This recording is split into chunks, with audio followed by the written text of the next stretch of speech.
तू नको मला शहाणपणा शिकू. मोठी बहीण म्हणून डोक्यावर बसायला लागली आणि अजिबात माझ्या इथं पाऊल टाकू नको. मी पण तुझ्या इथे येणार नाही.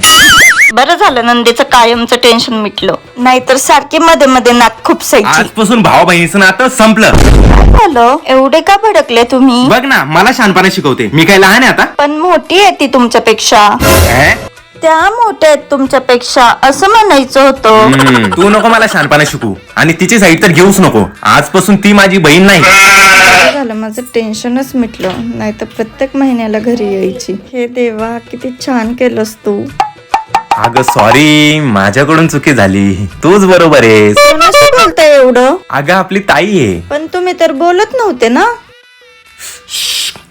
अगं सख्खी बहीण आहे माझी. किती वेळ रागात राहू? मला करमे ना म्हणून मीच कॉल केला. भांडण झाल्यावर 2-2 आठवडे बोलत नाही आणि आता 2 तासात लगेच फोन केला. काय ग, काय झालं? अजिबात बोलू नका माझ्याशी.